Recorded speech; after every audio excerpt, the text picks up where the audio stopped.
So if you want to jump on that, April, that's what I was telling you for. So. Yeah, I'll go ahead and jump on that one. I think I have time tomorrow morning in between some stuff. We're staging, if anybody needs it, we're staging. God, guys, beautiful, beautiful house down in Bellevue. Listing, I think, at $295 tomorrow. Holy crap. Wow, 3,500 square feet. That'll be gone. It'll be a good one if anyone has anyone looking. I've got a video up on my Facebook page if anyone wants to see it. Just so that you guys know, I've been in some clubhouse rooms, and I think Sharon Srivatsa has done it where he says at the beginning of it, and it's in the writing, announcing what the class is or whatever, or what the clubhouse room is. It'll say being recorded. Yeah. Oh, and so they'll say, just so that you know, this room is going to be recorded because we're going to be posting it on blah blah blah. So I'm going to figure out how to do that. Yeah, because I'd like to. Some of these that we do on Thursday mornings. I host with Barbara Betts from California and Brad Knoll from Indiana, and there's probably 40, 50 people on it, and it's really, really some great conversations. So, and I know April, you host some too. Yeah. Hey, just if anybody wants it, I currently have 5 invites that I can give out. So if anybody wants a clubhouse invite, just go ahead and send it over your cell phone and I can get it up. Podcast. You guys mute yourself if you're not muted already. I'm going to try and go around real quick, but we're going to launch this and go right now. We've got 42 people right now. So I'm going to give it. So I'm just going to give a real quick, you guys all know what and why we are doing this, because there has been just an inundation of questions about anything that has to do with mail, bulk mail, EDDMs, and we're not going to even come close to covering it all today, but at least we will be able to open some conversations. And I wanted to go to people who are doing it, have been doing it, and kind of understand the language. And there's 4 kind of co-hosty hosts on here, and Dawn's going to lead this off. So it's Dawn Grimshaw, Samantha Rowan, April Tucker, Jen, actually 5, Jen, and Tiffany Pannkuk. So you guys want to just take it and go with it. I'm going to unmute you. Can you unmute yourself too, Jennifer Tucker, and when you guys are going to talk. So and then April. So Dawn, lead off with what you got, and then any questions you guys have, just roll them in chat, and we'll get them to the speakers as quickly as we can. So, okay. I'm going to start off with just kind of a general overview. So I know everybody on this call is at a different place when it comes to doing mailings. Some of you are very experienced at doing mailings and are here only to hear about the issues that have come up here recently, which April's team is going to talk about. Tiffany, I think specifically, has done a lot of research on that, and that's amazing. But some of you are new agents and have never done mailings and have no idea. So I apologize for the basicness of what I start off with for some of you. But for some of you, this is going to be really helpful information. And even if you do a lot of mailings, hey, you might learn something. So let's talk a little bit about what kind of mailings you can do. So, I mean, you can farm a neighborhood, a geographic area. You can mail to your sphere, past clients, database, whoever it is that you want to keep in contact with. And the way that you do that in some instances is going to be the same, and in some instances is going to be different. So why do we mail to people? I mean, obviously we want to keep our name in front of them as much as possible. So by staying in front of your clients, or picking a farm area, a geographic area that you're going to farm, that's going to generate more business for you long term, because when somebody is talking about real estate, now they're going to be thinking of your name more often because they're seeing your face regularly. The most important thing, whether you're marketing to your sphere or you're picking a farm area, is consistency. So you can't just mail one time and think that you're going to get all of this business off of it and be frustrated that you don't and be like, well, mailings don't work. That's not how it works. You have to hit those people at least on a monthly basis. And if you can't commit to mailing to them monthly, then you might as well just not mail to them. If you can do more than monthly, even better, because the more they see your name and your information, the better. So if you are going to farm, some people are really interested in doing that. A lot of people have really built a really good business. I mean, Jonathan, I think most of his business came from farming, and we know he's a rock star. For me, most of my business comes from referrals, so I concentrate a lot on my sphere, but I do have farm areas that I work, and some I've been farming since 2004. And some years I get a lot of business out of those, and other years I don't get very much. And you might think like, wait, hey, why do you keep doing it? Because you only got a couple sales out of it. Well, when I figure out my mailing cost, if I only get a couple sales out of it, it still recoups my cost. And some years I get a ton of business from it. So it's just kind of hit or miss, but it's worth it to me to keep doing. So if you're gonna farm, because we all know how to create a sphere list, but if you're going to farm, people ask a lot, how do I pick an area that I want to farm? And so, it should be a neighborhood probably that you have some kind of relationship with, whether it's the neighborhood that you live in, or it's a neighborhood that you work a lot, or people who live in, or if you find that you're getting listings in a certain area a lot, then maybe that's someplace you want to farm. But before you start farming that area, I always pick areas that I know somebody who lives in, and I'll call that person and I'll say, hey, do you get mail from realtors? And of course they all do, but I'll say, do you get anything consistently from the same realtor? Because most people mail 2 or 3 times and then they don't ever mail again. So if they're consistently on a monthly basis getting mail from somebody else, I don't want to farm that area. I also look in the multiple listing service and see if there is like one particular agent who has a lot of sales in that area. If there's one agent that has more than 2 or 3 sales in that area in the last 12 months, good chance they're probably farming that area. I mean, no guarantee, but probably. I know at a company level, we've talked about off and on for years having some kind of a farm list here. And I think that we're going to revisit that, because we certainly don't want to farm an area that somebody else in our own company is farming, because from a content standpoint and from a visual standpoint, it's going to be confusing to people, because they're just going to see Better Homes and Gardens and some of our branding things, and they're going to think it's the same person, even if it's a different name on there, if they don't personally know you. Hey, Don, we So are I'm hoping that we can put together a farm Don, list. we are addressing it. We're working on a farming list for everybody. So we'll talk about that later in this Awesome. ATA. Thank you, Tim. I appreciate that. Yeah, so that'll be great if we can have like a company farm list. So I'm going to tell you, there's a couple different options. So most people do bulk mail, and we'll kind of go more into bulk mail as we go. But a lot of people are doing what's called an EDDM. That's everyday direct mail. And both of them are through the USPS. They're just handled a little differently. So if you do a bulk mailing, you have to have at least 200 pieces, and you have to have addresses for each of those people you're going to send it to. So if you're going to send it to your sphere, that's probably how you want to do it. If you're going to do a farm, you can either do it that way through bulk mail, or you can find a mail route through everyday direct mail.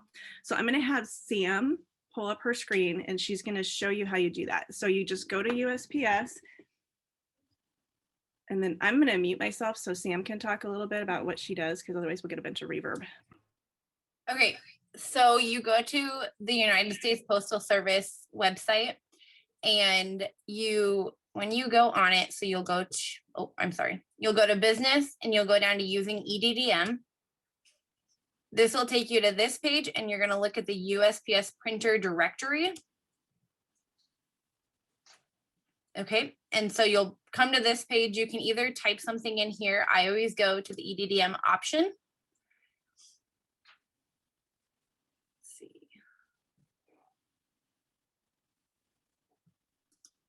Let that pull up real quick. Okay, and so I already have an address typed in here, and it will pull up an area that you can look in and the different mail routes that are there. So if this is the address that I'm going to mail to, that I know somebody is there and such, and I know the neighborhood then, so I can click on this and it'll tell me what post office that it'll be taken to. So if this is at 102nd, but if you live at 168th and you want to go somewhere to a closer post office, you can choose that. It tells you how many addresses and then what your approximate cost will be. The Postal Service will change this every once in a while. So sometimes you'll have more, sometimes you will have less. So this is just about the cost that you will have per mailing. One of the frustrations with an EDDM is just the fact that if you look, I mean, you can't get an entire neighborhood because of the way the mail routes are set up. So you may be mailing partially to one neighborhood and partially to another. So when you're doing a mailing, kind of take that into account. And sometimes you will have to do 2 mail routes and try to hit an entire neighborhood. So. And then can you show them like the sheets? Oh, yep. So when you do it, you will get 4 sheets of paper printed off. So this will be your first sheet. It gives you your the post office you're mailing to, how many pieces of mail, and then it gives the route, so the post office knows exactly where you're mailing to. It also gives you the hours of the post office. So that's helpful for some people. This will be your next one. This is what you fill out. So your agent name and your the office address. You will then sign your name, print your name, and then your phone number. So if there is any issue with this, that's the phone number that they're going to be calling you. The third one, when you take it, this needs to go in with your mailings. It's just a single sheet of paper, but it lets the post office know the mail route, how many of them are there, so they know exactly which postal carrier to give the EDDMs to. And then your final one will be this page. So depending on how many people, like how many people you're mailing to. So this mail route in specific has 783 people. So you will need, this will only come as one sheet. You will need to copy it 7 other times because every bundle of 100 needs a sheet of paper like this in the front of it, or they will not accept it. So you will also need to put that this is like 1 of 8 bundles, and then you'll put the date that you're taking it to the post office. Show them what a bundle looks like and how you have to rubber band it. Okay. So this is one of our bundles. This one is our smaller bundle of 83. Normally you would do them in bundles of 100. They all need to be rubber banded. And then all you have to do is stick that sheet of paper right on top of it and they will accept it that way. You have to have a loose sheet. And then when you take it, you will need an extra copy of whatever you're mailing out to them, because the post office will staple that all together with the rest of your paperwork, and they will then, this will be kept for their record. So again, if anything happens, they know exactly who to call and what this sheet of paper looks like, so they can tell you what was wrong with it.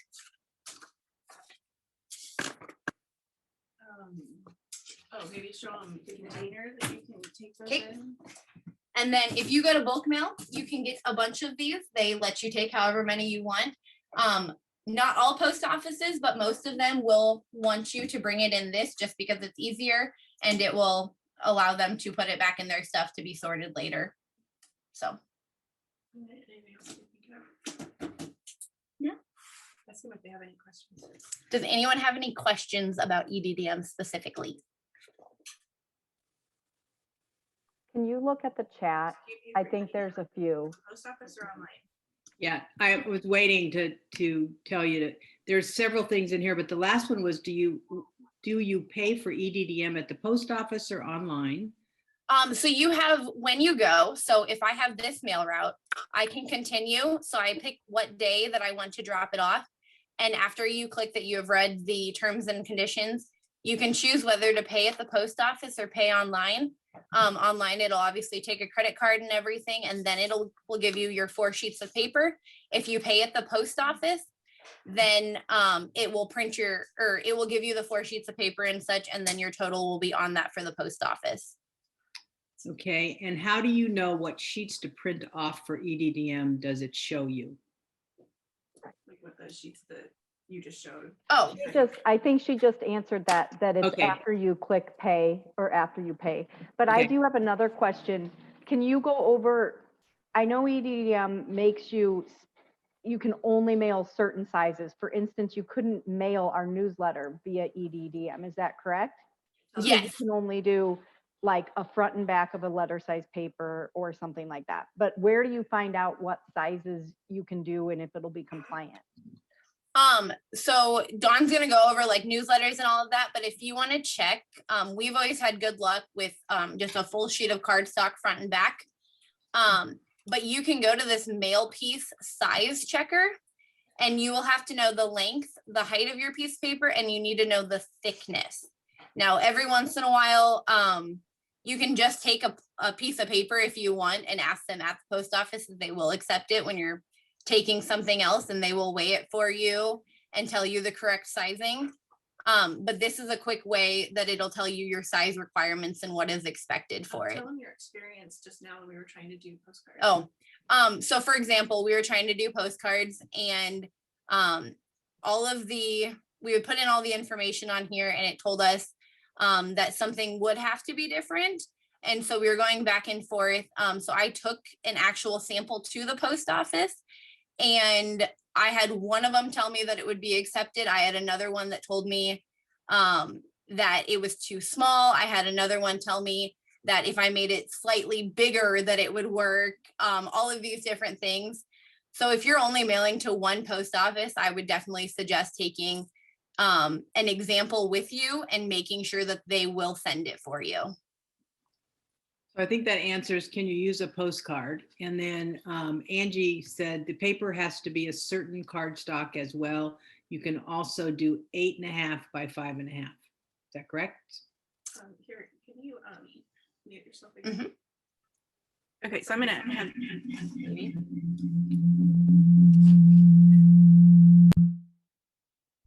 Okay, sorry, we're in the same room. Yeah. You're gonna have to turn your speaker off too. Okay, we should be good now. Sorry about that. Okay, so just so you know, I mean, just like we're having issues with the newsletter, the post office is not an exact science, and you could talk to one person and they'll tell you one thing, and you talk to somebody else and they tell you something different, and it's very frustrating. So that's why, I mean, like we mail to enough different mail routes that we hit multiple post offices, and she got different answers at every single post office. And so to me, that means I'm not going to risk it. I'm not going to try to send a postcard, even if one post office tells me that I can, because then somebody else is going to reject it and I'm going to pay that money, and I'm just going to waste that money. Because when you do an EDDM or you do a bulk mail, that's not first class. It's not even return service to you. They'll just throw your stuff in the garbage or put it in a pile someplace, and you're just out that money. So I would rather spend the money on something I know will get mailed. So we know that these full sheets, front and back, get mailed. And just like when you do bulk mail, there is a thing that you have to put on the top here, and you can get that off of the website that shows exactly what you have to put for an EDDM. And then for bulk mail, you have to have the bulk mail stamp, and that looks like this. And so if you have questions on that specifically, like we could help you with that off the call, but just so you know, either piece, you have to have some kind of indication on there so the post office knows how it's being sent. We know cardstock with these full sheets work EDDM, then you get the full sheet anyways. It's just more marketing than doing a half sheet anyways. And a lot of times the post office, what they do is they'll take these EDDMs, and when they're delivering them, they'll actually wrap their other mail in them. And so they have to look at your thing. And when it's a full sheet, they're more apt to look at it anyways than a postcard. So I really like EDDMs for that reason. I also really like EDDMs because they're cheaper per piece. So because of the mail routes, you might have to mail to more houses, but you know, hitting more people versus less for the same cost is always a plus in my book. An EDDM is typically, I think it's 19 cents a piece.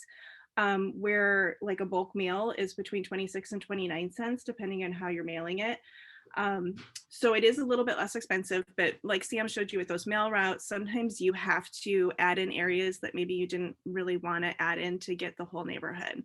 But that also works with just listed, just sold cards if you want to mail around a new listing. So that it's not just for farming, but it is primarily for farming. You can't mail to your sphere with an EDDM. So then we do a lot of bulk mail, like farming and to our clients. And so a lot of people are doing newsletters, and that's kind of a hot topic right now.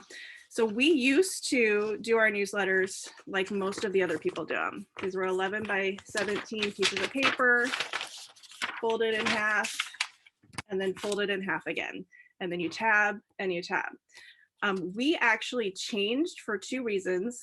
One, because the 11 by 17 paper was more expensive, and at the time the company didn't have a whole bunch of it in the office, so we were buying it.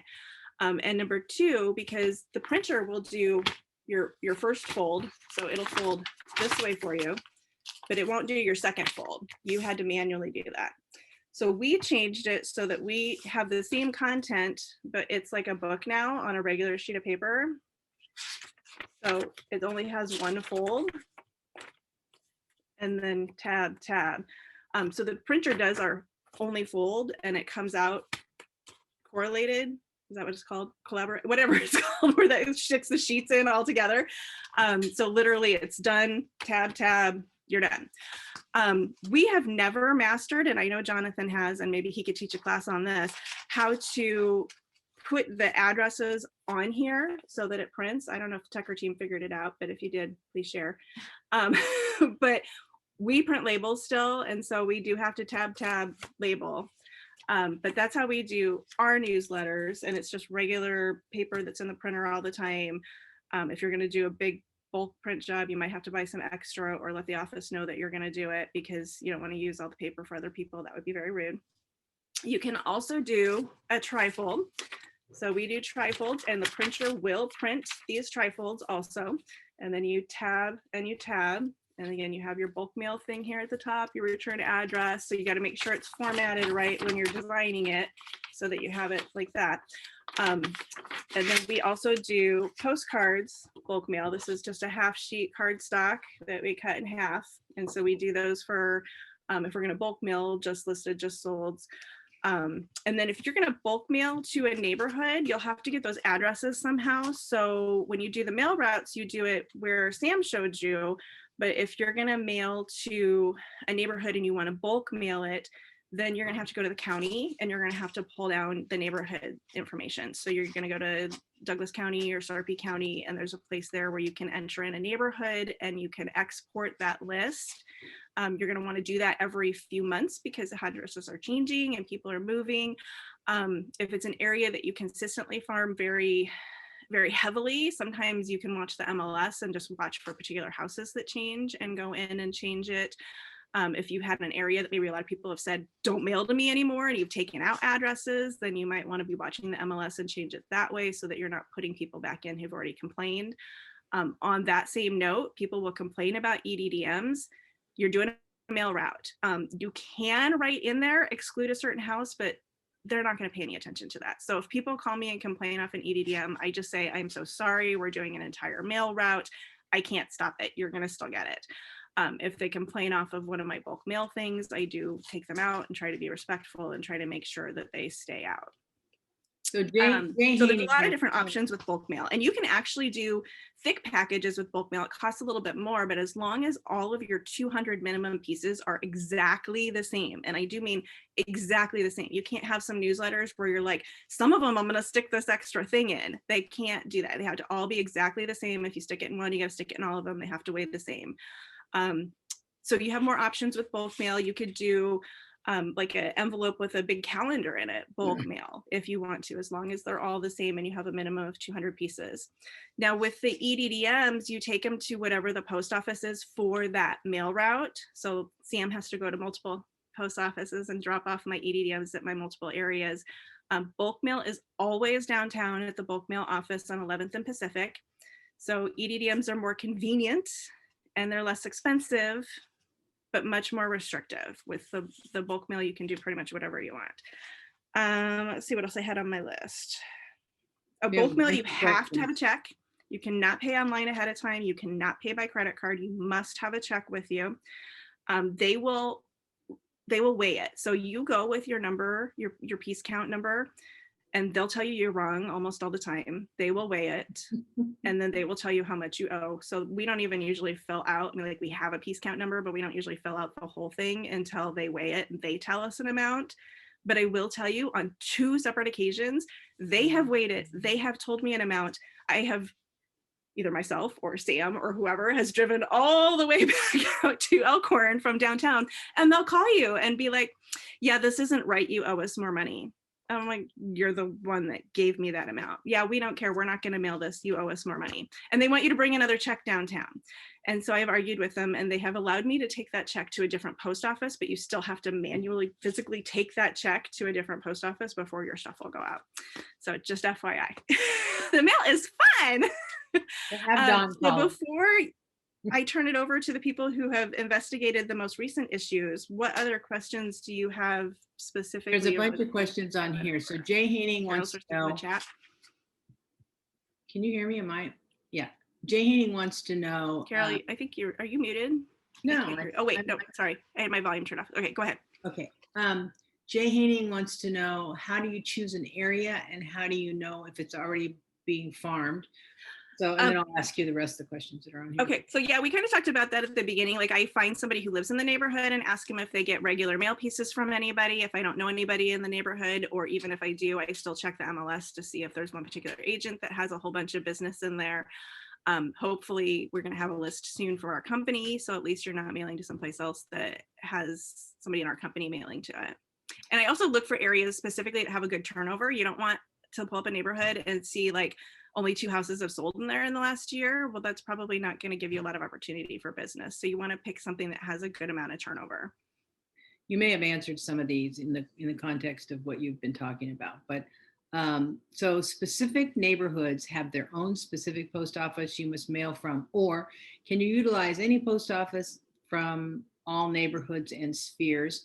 And then that kind of goes with bulk mail. Do you have to have a certain amount for zip codes, or do you have to sort them by zip code or anything else before you take to the post office? That's a good question. So bulk mail, you do have to have that minimum of 200 pieces.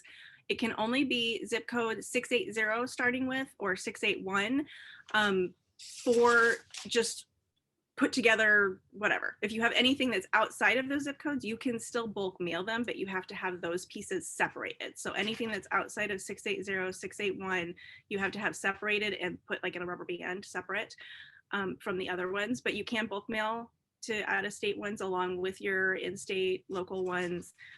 You just have to separate them. And it's 200 pieces minimum. And that, again, you do have to take to the bulk mail center downtown. For the EDDMs, you'll take it to the post office for the neighborhood that you're farming. So or that you're mailing to your EDDM area. So for me, I have an Elkhorn area. Sam has to go to Elkhorn. I've got an area that's Boys Town Post Office. I've got an area that's the Postal Impressions on 136th and Q. And then, so, I mean, she just has to go to multiple. And if I do like just listed or just sold, she'll have to go to whichever one is for those areas. So can you do bulk mail, get the bulk mail postage on an envelope? Something? Yeah, so you just create a template, and you can do that in Canva, or you can do that in Word, or, you know, whatever program you're using. You just got to create a template and then put the emblem in there. And I assume that that's pretty easy to create, but if somebody needs it, we could probably share what we did, the little emblem that you post in there, because the bulk mail is going to be the same number for everybody because we use the company's number. So it's the same for everybody. We also have a physical stamp at most of the offices if anybody needs to physically stamp them. But that's not fun because you have to do at least 200. Yeah. And the stamp is never going to be super clear. Like in my experience, I'm never good at stamping. So like part of it's blurry, and you have to make sure it's clear. So like if you misstamp it, like it's blurry or something or unreadable, you have to throw that one away. Like you can't do 4 things at the same time and stamp and make it clear. No. Yeah. No. Okay. So Sarah Pierce has added that you can pay by card at bulk mail. They can write down the amount, and then you go to the front desk at the main office. Around the corner after dropping off the mail. Has to be debit card, but no credit card. They make this so complicated. They do. Yeah. If you're going to pay in the bulk mail part, like you have to have a check. I didn't know that having them give you an amount and going around the corner was an option, but I just take a check. Just the questions of this. No wonder everybody's so confused and bombarding Audra. Oh, and the other thing to remember too is bulk mail is not the same hours as your regular post office. They do not open until noon. So don't think you're going to run down there in the morning and drop your stuff off because you're going to be coming back. 12 to 6. Let's make it very difficult. I know. Amber Barr, and I was waiting for somebody to ask this. Is there anyone that likes doing this part-time for other agents for some extra money? Smiley face. Well, I had actually sent out an email a long time ago because one of my kids was helping and that they were doing my run-in before I had Sam. And I had said, does anybody else have an interest in having, somebody just be like a runner or whatever? And I got like no responses really. But I mean, if anybody's interested in that, I imagine that's something that somebody might be willing to do. I mean, heck, Sam might do it for an extra fee. She's going anywhere. She's going anyways. So I don't know. I'm sure we could find somebody that would be interested in doing that if other people have. Be great to have a runner team. So yeah, it'd be great. Okay, so that's all the questions that are on here right now. I think if anybody else has any questions right now for Dawn, otherwise we maybe want to hand it over to April and Tiffany, or how do you want to do that, Dawn? Yeah, I would say have them talk, because I mean, the big issue right now has just been the post office rejecting and or tearing our stuff up. So like I said, I changed the way I do my newsletter, so I haven't had any issues with that because I just do mine different. For those of you who are still doing it the other way, I'll let Jen Tucker and Tiffany talk about that. Hey guys, you're unmuted and you're both co-hosts, so go. Hey guys, real quick, I did want to touch on the mail merge piece that Don was talking about. We have got that figured out, and I'm quite happy to show anyone how we do that for all of our mailers and your envelopes and everything else. It's super, super easy. So maybe it's something, April, I don't know if we can do like a screen video share and just put it in the agent's private Facebook page. That's going to save you guys so much time and so much finances with your labels, and it's super, super easy. So we can be amazing. Yeah, no problem. We can do that as an additional resource for you guys. But so Tiff here has been a rock star, and she has been doing the problem solving for us over the last week. So I'm going to jump off and let her take over. Hi guys. Well, to start this out, I know that there were some problems with the papers being damaged going through bulk mail. I do want to point out that bulk mail, the ladies at the front or the gentlemen, yes, everybody has a different understanding of how things should work, what our format should be, what type of paper we should use, so on and so forth. I've gotten several different answers myself. I have trialed and errored with my ink usage, with my tabbing, with the folding, so on and so forth. When this problem arose, I did create 3 flyers. This is one that is fully inked up on my front and back page. At first, they told me I had too much ink. So I went back. I did a front white page with the bottom green, same template. This is your standard 11 by 17 4-page mailer. Again, your printer does do this fold. I do have a personal machine that will create the second fold. But when that wasn't working, I went to the full white, which is a little bit of decal, to see how that would work due to the slickness. When I got to the post office, I brought down 216 pieces and was sending them to my teammates only to see how the machines upstairs worked. When they took our documentation upstairs to this automating machine, I got the lucky one who put the flyers in upside down on the machine. As you've seen the papers go through the machine, when I say this stuff goes fast, it's like hundreds of miles a minute. These papers are flying. You could see the papers jamming up here on the sides and creating the tears at the bottom.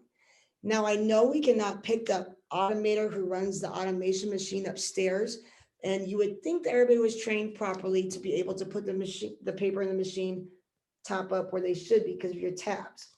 We can't pick our automator. So what I was directed to do was to create the templates to be at 28-pound 11 by 17 paper and to create a trifold as well. With this, excuse me, as you can tell, I do have the mail merge included here and my indicia. Your indicia can be smaller than the 1 inch, but it has to be completely legible. With that, your top of your paper needs to be folded on the inside to where your seam is sitting at the top. Your tabs need to be directly into the center. It'll be 1 inch circle tabs, at least 1 inch from both sides. And what that creates is when the paper is in the machine, it will not jam up and hit and go inside of each other. So it should not be able to create the tear and the damage to our paperwork. Also, you can do it upside or downside. So it doesn't matter about picking the automator per se and with if our documents are going to get shredded. So far, this document, I'm hoping to God this is going to be working because I'm doing 10,000 of them this month. So we will see.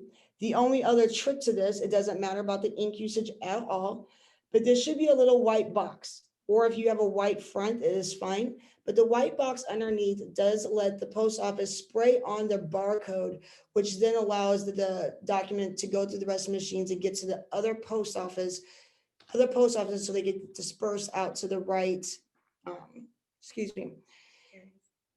get to the right areas. Basically, bulk mail is, they'll tell you one thing, but the ladies at the front only know what they know. Everything that happens upstairs is an unknown. The one thing that I was told the whole time, are you using 28-pound paper? Are you using 28-pound paper? This seems to be the trick. What we came to conclusion as the damaged papers came through was there's no reimbursement for any of those damaged papers, as Don was saying earlier. But with the 28-pound paper, the post office has to give you a refund if there is any damages.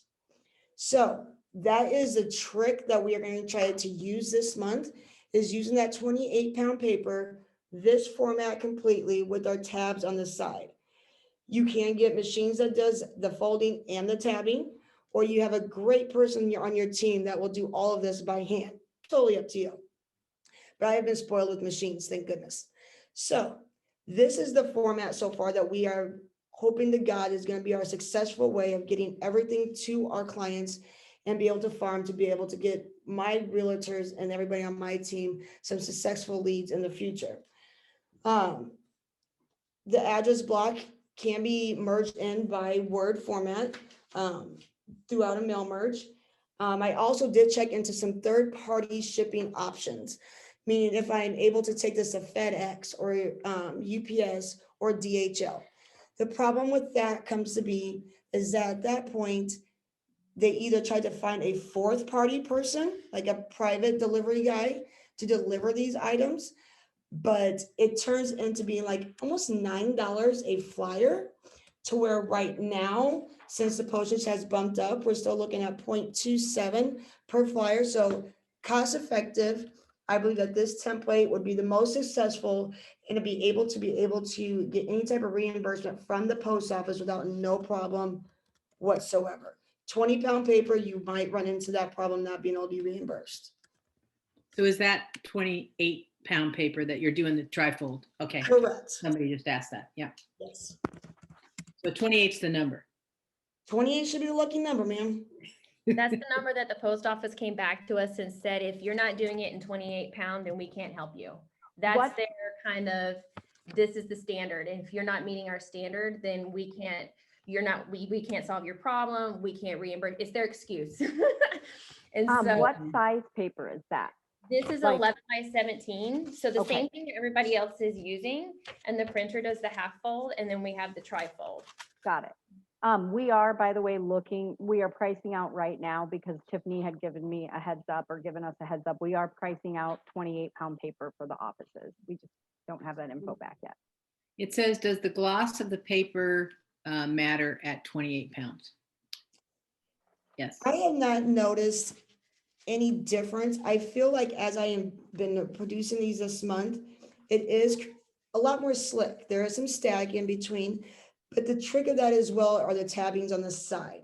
So that should take the airflow out of the middle of that flyer, so things are not jamming up. It is slicker, but it's beautiful.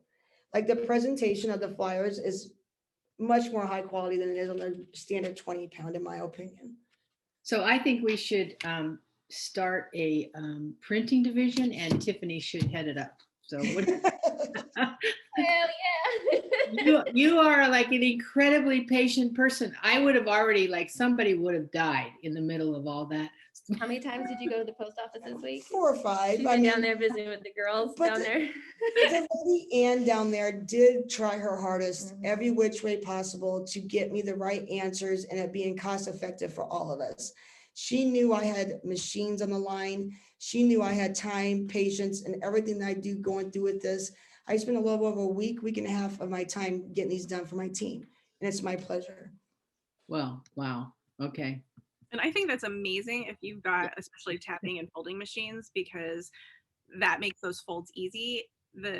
I don't think the printer, I mean, it will trifold, but I don't think it'll trifold an 11 by 17. Correct me if I'm wrong. Do you guys know?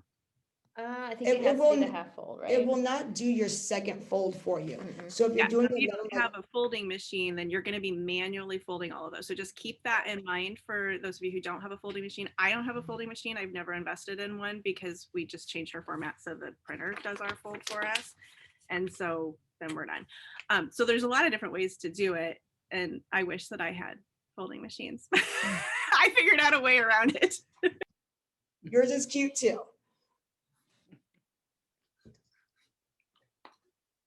You said something about Tiffany about that you have two different folding machines, like one that goes this way, the regular printer goes one way and then your other one goes another way. The printer will give me this half fold to, Yeah. because it's 8.5 by 11. And then my other folding machine in my office, it breaks down to several different folds. So I can create anything that I would like. I just adjusted it to make it to fold to this size. And then I have an additional machine that's tabbing. Okay. So we have some other questions down here. Is your flyer on one page of paper tri-folded? And we have Tiff and her family effort. She is amazing. Oh, somebody thinks you're amazing. Oh, it's Stephanie. Okay. An 11 by 17 on Word, we have a 4-page mailer document that we use. So I create this flyer through Canva, and then I plug and play my 4 pages. And then at that point, it will print with the half fold sheet. And then I take all this into my office and tri-fold it and tab it. If you're under the 200 threshold, you just have to put normal stamps on your mailings, correct? Yes, or find some more people to mail to, because you save a lot of money if you get to 200. So start farming like a little corner of a neighborhood or something, just so you get to 200, whatever you have to do. And so obviously paper is a really big source of questions here. Can someone reconfirm what size paper works best for bulk mail versus what size paper works best for EDDM? Yeah, so for an EDDM, it was that full sheet front and back cardstock. That's the best one. Every time we take it to the post office, we get different answers on postcards. So full sheet, front back for EDDM with the little postage thing up there. Yeah. And then for bulk mail, you can do the 11 by 17 folded like this. You can do the 8.5 by 11 folded in half like this, tab, tab. You can do a tri-fold, which is how they're doing their newsletter, but also you can do that with a regular sheet of paper. This is an 8.5 by 11 tri-fold.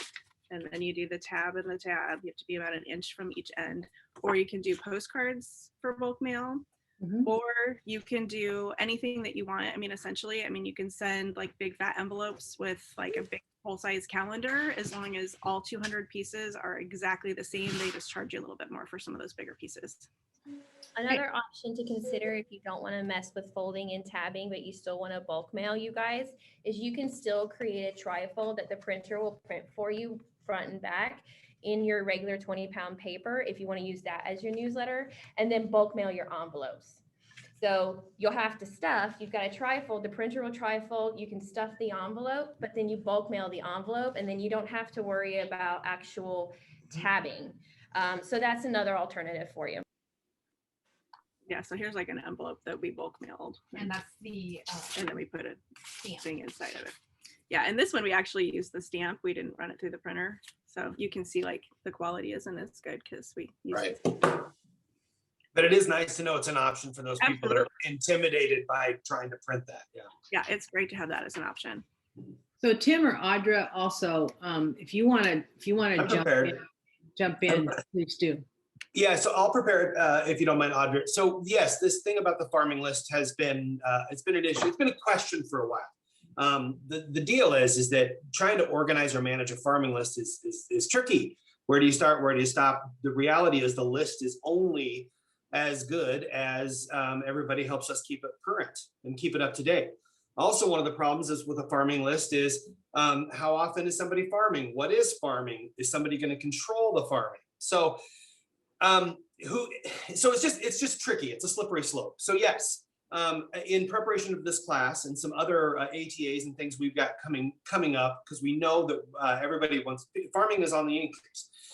We are going to be sending email out asking for people to send us their farming areas. I'm sorry, the other thing I forgot to mention, the other thing about farming is some areas aren't that easy. They're not just Dundee. Where is Dundee? Where does it stop? Where does it end? Who's going to say I'm farming Dundee? So there's a lot of variables, and if we're going to do it, we want to do it right. So over the next few weeks, you're going to be getting emails asking for you to contribute what areas you're farming. In there, we will add some parameters and what that means. And we will be continuing to talk about farming and what you should be farming, how you shouldn't be farming. But to clarify, we as a brokerage will not interfere with your farming, where you're farming. We just can't do it. It's got to be up to you. So it's all going to be about, we're going to make the list. It's going to be as good as everybody helps us keep it. So Audra, is there anything in there that I may have missed? Yeah, I think that explained it well. I think something to keep in mind is, like Tim said, by not policing it, I mean, is it possible that two agents can, or two or more could farm an area? Yes. I mean, we can't tell you you cannot. But having this list will help not oversaturate an area so that you can at least reference that to see.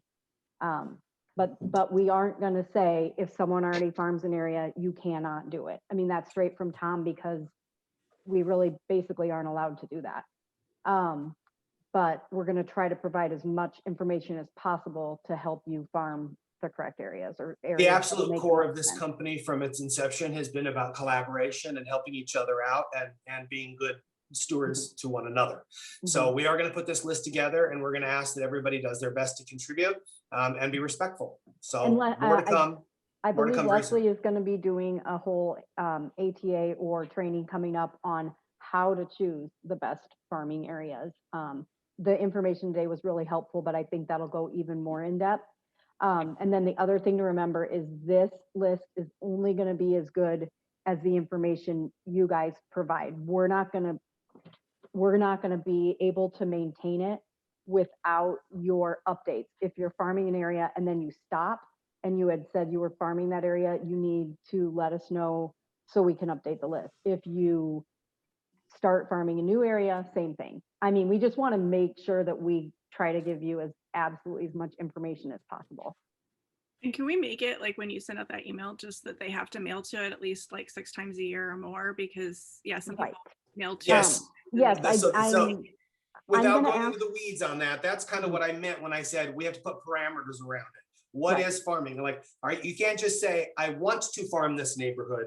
It has to be like, I am farming, I am doing it on a regular basis. And what that looks like will be identified as we go forward.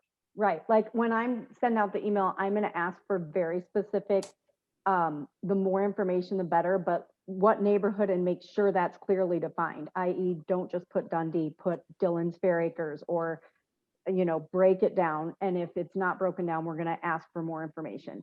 And then also how often you do your mailings, and put that, one time isn't farming, obviously.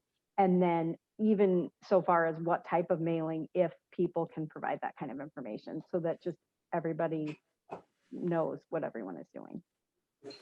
Cool. So more information to come on that.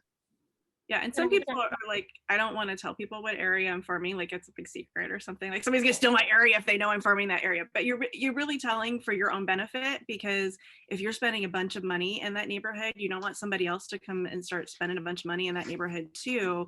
I mean, it's beneficial for both people, because I don't want to start farming an area that I know that April Tucker owns or Jonathan O'Gorman owns. I don't want to waste my money in that area. So it's really important that people see the benefit in having the company keep up with that. I've got to jump out here, but real quick, everything that Tiff just went over, she did create a PDF that has everything completely broken down and exactly all of the specifications of what you guys need to know for all of that. Audra, I believe we sent a copy to that to you. And so anyways, if anybody wants that, we can go ahead and send that out. The other thing that cannot be understressed here is the sheer amount of hours that Tiffany has put in down at that post office for the last 2 weeks, how creative and outside the box she got with, creating 216 mailers of 3 different ink levels, watching them all go through. I mean, this woman's been brilliant and done it all without ruining any relationships down there with those front desk ladies. It is rock solid. So Tiffany, thank you so much for all that work. I wanted to publicly acknowledge you because that is incredible what you've done. I've got to go take photographer rep with Matt Bills. I'm out, but great job. Talk to you soon. Thanks, April. All right, let's get back to Dawn. Do you have anything more to add? And are there any more? Well, there's questions right here. So there's some thank yous. So if I have one more question that That's I you, think yeah. got kind of Go ahead, lost before. Okay, so on the current format, if you are doing 11 by 17, folding it in half, then folding it in half again, if you put the 2 tabs at the top, does that help the user error at the post office, or that still will get ripped up if they put it in the wrong way? In my opinion, in the research that I have received, I would definitely be trying your hardest to do the sides.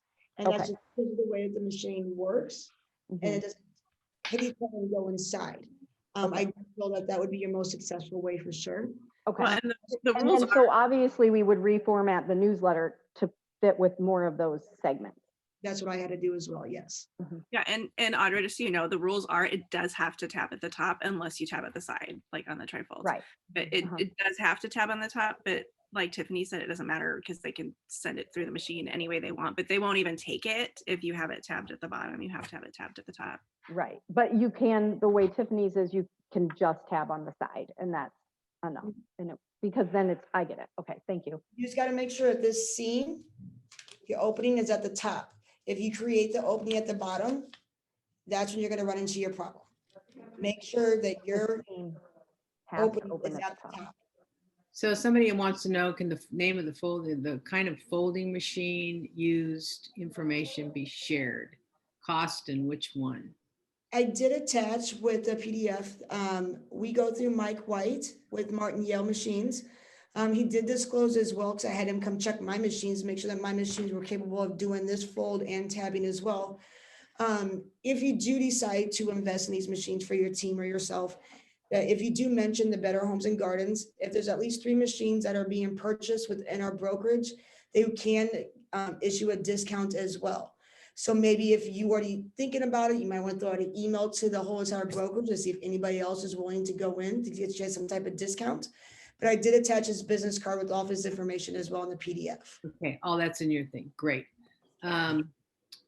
Tiffany, if we are doing a single sheet 8 by 11, would you recommend still doing the trifold, or does the top tab work for single sheet folded once? If you're going to do a single sheet 8.5 by 11, I would definitely put it into the trifold. You have to remember the structure of your paper. The thinner your paper is, the more likely it's going to be to tear. So that's why they are trying to steer away from that 20-pound, because of the thinness and the availability for it to tear. So if you're going to do an 8.5 by 11, I would definitely trifold it and do your tabs on the side. Great. Have you done a test of the 28-pound I'm sorry. folded? Have you done a test of the 28-pound 11 by 17 folded in half, then folded it again, tabbed at the top? Tabbed on the sides, yes, not tabbed at the top. No, I mean, not the tri-folded one that you have. But so you can tab the other one at the sides too, if you want? No. It's not, if you're going to do it this way in the 28-pound paper with your tabs on the top, remember this opening. Right, Remember okay. the air and the machines and how fast they go. That's the biggest thing. If you feel that anything's going to hit this, any type of mail, I would not do it. As you can tell just by shaking these, the flimsiness. I would just highly suggest for your most successful way of doing this would just to try to use your 28-pound as much as possible. Pricing is slightly different, $100, $200 here or there. It's not the end of the world to make sure that your clients are physically getting their documentation. Definitely. Somebody said Amazon was the best price, was better than Home Depot or not Home Depot. Office Depot. Office Depot. Yeah, we get all of our paper on Amazon. Yeah. I have not had good success with Amazon paper. I've ordered twice and I've never received my paper. So I do Office Depot. I do a subscription, which I get 10% off there when I do subscriptions. Also, I get the reward points that come along with it. So I end up knocking down my cost of my paper every month somehow, some way with coupons. So it ends up being just as cheap as Amazon, if not cheaper. And I get it dropped off to my office. So Month. Tiffany, Jen, you guys, are you guys open to people sending questions via email to Tiffany? You want them to go through you? What do you want? Yeah, absolutely. I mean, we definitely want to collaborate with you guys and help you through this. Sure. We understand the frustration that happened the last couple of weeks, and we just want to problem solve and help the brokerage as a whole. So yeah, you guys fire off questions. Anything else, we'll do our best to answer them for you. I think the biggest thing moving forward, and it was really powerful for me to see, is that Ann at the office actually took a video of the paper going through the machine when they go upstairs. And when I tell you, you guys, when she says they're moving fast, they're moving fast. And because of the rate they're moving fast, it is creating that air gap, which is why we are needing to seal it. Because when it creates that air gap, it wants to lift and fly because of how fast they're moving. And so because you have that thinner paper and an open gap, that is what's causing the buildup. So that is why they're suggesting that you do those tabs on the side because it locks it down. I apologize. And then also the heavier paper to reduce that friction because it's just opening wide up. So it's creating those air pockets that she's talking about. And so, that's just been a really great problem solving on her behalf. And anything else that we can help you guys with, definitely let us know. We're happy to help. I can help set up machines or whatever. Is your email on the document that you're sending us? Okay, Yeah. super. We are at 1:00. Want to honor your time. Thank you so much to all of you who've contributed. Dawn, thank you for all the work you did, and Samantha, rockstar job. Jennifer and Tiffany and April, Audra in there asking questions. Tim, everybody, thank you so much. This will never answer all these questions. In fact, Katie Day probably has a list of about 400 questions when we're done with this. And but we just need to keep talking to each other because it's an impossible thing to do that you're really accomplishing a lot. I really appreciate all that you guys have put in here. Next week, so pay attention for just a second. The month of March, ATAs. The 4th, we're not having an ATA, so that's next week because it's Fusion, and we'd like everybody to participate in Fusion. Even though it starts in the afternoon, we know you guys are swamped right now. We don't want to take up your entire day. The 11th is Masterclass with the Buffini Masterclass. We're also going to be sending out things on that.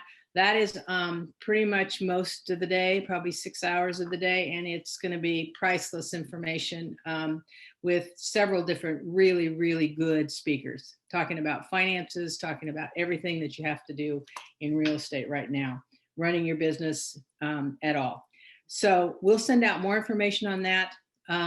Tim, did you want to add anything to that? No, other than that was pure gold, ladies. Every bit of that I think was that was incredible. platinum, Tim. I think we just rose to platinum. That was excellent. Yeah. Thank you. Thank you guys. And I love how you all collaborate on all this stuff, and we all want everybody to be better. And actually we are better, Yep. to be better companies. So Angie, Thank thanks you. for all your contributions there. You must be rocking it with the mail. So anybody have any final questions? Whole lot of thank yous in the chat. If you guys want to look before it goes away. Thank you guys. Take care. Carol, I have one. Yeah. Is that Tiffany still on the See, phone? I knew, Katie. So I have my mailer ready to go, and I really don't want to reprint it, because I killed a few trees yesterday. Yeah. But mine tabs at the top, is there anything against me putting tabs on the side too for this month? You No, know, I don't think, I can I mean, put 4 isn't that what tabs she on? said? I think Tiffany's off the call already. Yeah, she left. But if you look at the UPS bulk mail website, they have pictures of all of the different ways that you can, in their mind, legally tab your items. And I can't remember. I mean, I know some things can be tabbed on the side and some things can be tabbed to the top. I don't think there's any reason you can't have extra tabs on there, but I would check that before you actually do it. Okay. If you take We'll it do down. an ATA on tabs. It'll just be called tabs. Can we get the USPS to come and do an ATA? Well, I don't, You talk personally, to I don't different want them people. here. Well, and if you talk to different people, they'll all give you different answers. And even at bulk mail, like we've gone one time and somebody said, no, that's not going to work. We won't take this. And we've gone another time and they're like, yeah, it's fine. So it just depends who's at the desk. And if you, there's a guy down there who's like really, really nice. And there's a girl down there who's really, really not nice. So we don't want her. Well, and then there's another lady who's really nice. So you gotta like, you know, you take your chances with who's at the desk when you walk in. Sometimes I want to just be like, can we wait for the other guy to come back? Well, I mean, it is just, it's the luck of the draw. Like even when I was calling and I talked to like 7 different people, yeah, I kept getting different answers. So I appreciate she took the time down there. And Yeah. I know, that's really awesome. And I've been doing mail since 2008, like bulk mail, and we've never had any issues. So I don't know, because they print a lot of color on theirs too. So like ours, like we keep the outside. Well, I reduced the color this month because mine was like theirs, where it was a ton of color. And so I was saving that for the inside. Yeah, so I think that might be part of their problem. And then, you know, again, we changed our format, so, you know, we haven't had any issues.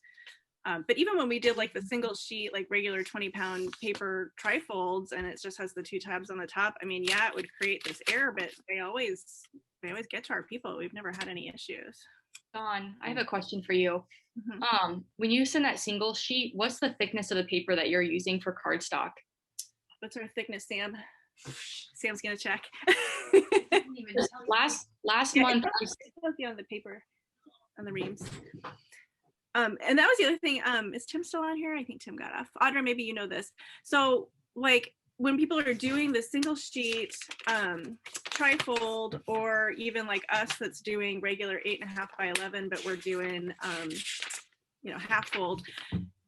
The office paper is only 20-pound. Do you think that the office would be willing to do some 26-pound of this kind of paper too? Wouldn't it be 20? Okay, so you want us to price out 28-pound? Yeah, if we could get the thicker of 11 the. by 17. I Yeah, haven't. Well, we already doing the 11 by 17 for other people, but I mean for. So for you those, want me to price out 28-pound letter paper as well? yeah, I mean, if you could, I don't know if that's an option, and Oh. I don't know. I mean, I totally get why they did it the way that they did it, but I mean, I don't know why people are opposed to just doing like a half sheet of 8.5 by 11. That's so much cheaper paper wise, and the printer does the whole fold for you.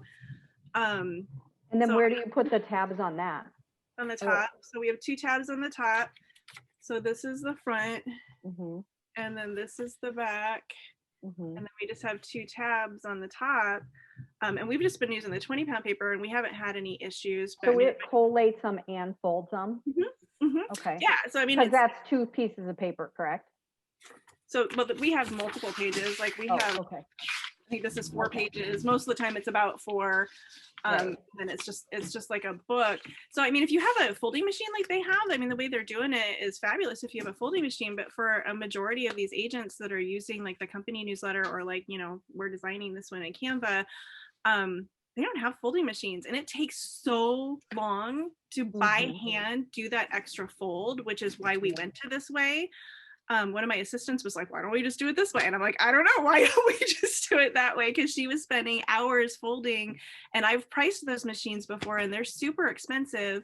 And the people that I know that have had them have had a lot of issues with like maintenance, like they break down a lot and you have to have people come fix it. So it's, if you're not doing a ton, I mean, I do a lot of mailings, and it still wasn't worth the cost to me to do it. Okay, so company- yeah, Time I that mean- spent on this, I could probably have hand delivered this letter to every house in this neighborhood. And Because then you could I couldn't get customize. it fold yesterday, Dawn. You couldn't So get what? I had to hand fold all of mine. Oh, really? We've never had problems. In a test, we could not get it to fold.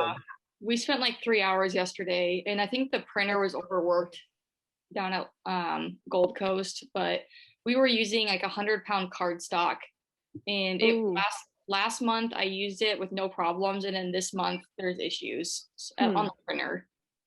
I just did 11 by 17s here today and they folded fine, but it was just like I did regular paper and I did glossy paper, both 11 by 17.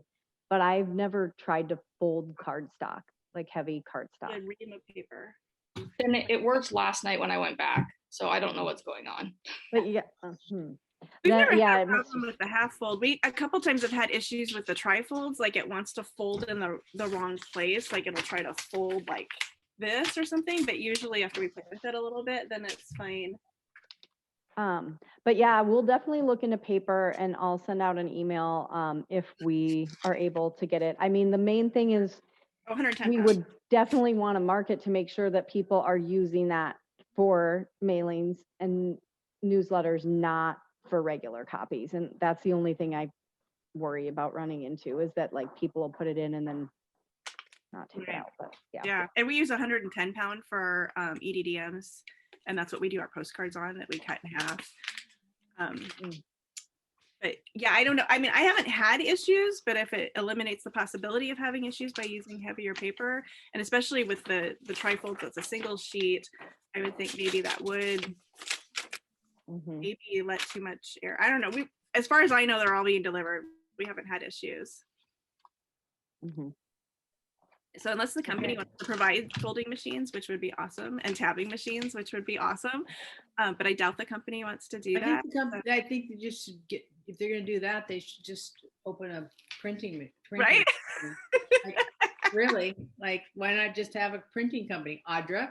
Yeah. Well, I'm all about just making it easy, and like that 8.5 by 11 folded in half is the easiest way to do it. And I mean, I love the way that they did it, but I think that that makes it more complicated. Hey, Audra, I'd like you to bring that up at our next core meeting, okay? Having a printing service? Yeah, totally. I know, Audra, I'm not having Audra do it. She can get away with anything. Oh God. Okay, well, you guys, thank you very much. It was a Yeah, great thanks. conversation. And I'm glad I don't have to do it. Because I would be the worst person in the world. Yeah, I don't have the patience for it either. That's why I always have an assistant that does it. Thank you, Sam.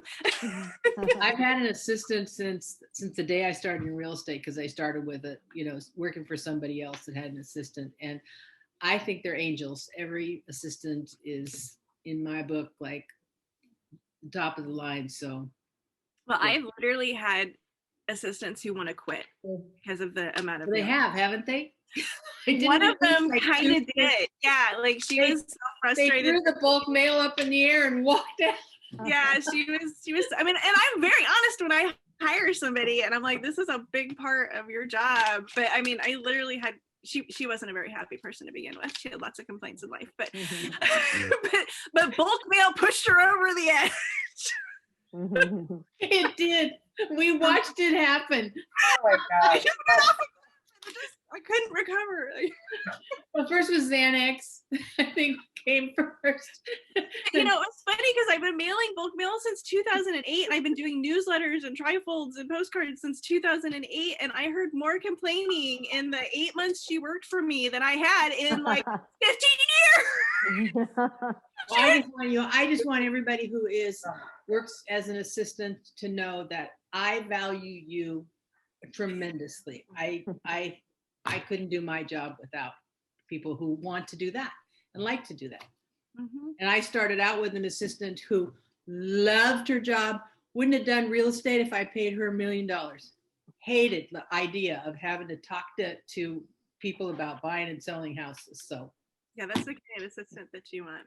yeah, Somebody who's like patient, and yeah. like, Tiffany seems like she's like super patient. So she is in the right role. Oh my God, yeah, she's done some work. I can Yes. tell. Like She's that amazing. that isn't like totally balanced. Either that or I want whatever she's doing. So yeah, no, she's good. But she really I would never have gone back to the post office 4 times. Probably No. would have burned it down. I don't like that stuff when I feel stupid. Okay, you guys, I really wouldn't burn anything down, but so bye. Thank you guys. Bye. Bye.